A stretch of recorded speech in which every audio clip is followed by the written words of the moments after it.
बहुत समय पहले उज्जैन के राजा विक्रमादित्य अपनी बहादुरी और न्याय के लिए पूरे राज्य में प्रसिद्ध थे। एक रात वे फिर से उस पुराने श्मशान में पहुंचे, जहां पेड़ पर उल्टा लटका हुआ बेताल उनका इंतजार कर रहा था। राजा विक्रम ने बिना डरे बेताल को अपने कंधे पर उठाया और चल पड़े। तभी बेताल हंसते हुए बोला, राजा विक्रम, रास्ता लंबा है, इसलिए मैं तुम्हें एक कहानी सुनाता हूं। लेकिन अगर तुमने सही जवाब जानते हुए भी नहीं दिया तो तुम्हारा सिर टुकड़े टुकड़े हो जाएगा। राजा विक्रम चुपचाप चलते रहे।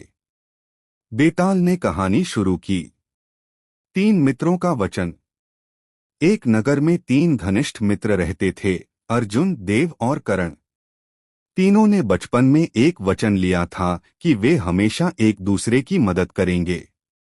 एक दिन जंगल में घूमते समय उन्हें एक कीमती हीरे से भरा संदूक मिला। तीनों बहुत खुश हुए। अर्जुन बोला, हमें यह खजाना राजा को दे देना चाहिए, क्योंकि यह हमारा नहीं है। देव बोला, नहीं, हम इसे बराबर बराबर बांट लेते हैं। लेकिन करण चुप रहा। रात को जब तीनों सो रहे थे, तब करण ने सोचा, अगर मैं यह खजाना अकेले ले जाऊं तो मैं बहुत अमीर बन जाऊंगा। वह चुपके से संदूक उठाकर भागने लगा। लेकिन तभी अचानक जंगल में डाकू आ गए। उन्होंने करण को पकड़ लिया और खजाना छीन लिया। सुबह अर्जुन और देव को जब करण नहीं मिला तो वे उसे ढूंढते ढूंढते डाकुओं के अड्डे तक पहुंच गए। दोनों ने मिलकर चालाकी से डाकुओं को हराया और खजाना वापस ले आए। अब सवाल यह था कि खजाने का असली हकदार कौन है?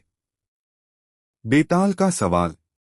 बेताल ने पूछा, राजा विक्रम, बताओ उस खजाने पर किसका अधिकार होना चाहिए?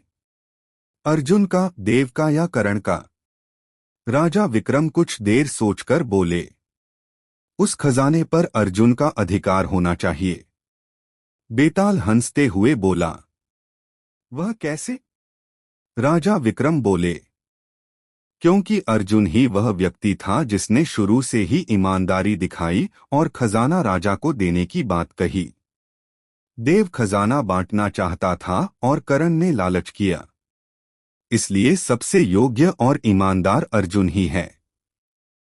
इतना सुनते ही बेताल जोर से हंसा और बोला, राजा विक्रम, तुमने फिर सही जवाब दे दिया। और यह कहते ही वह उड़कर फिर से उसी पेड़ पर जाकर उल्टा लटक गया।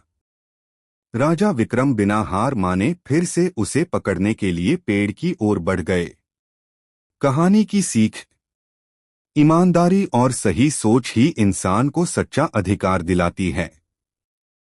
Please like, share and subscribe our YouTube channel.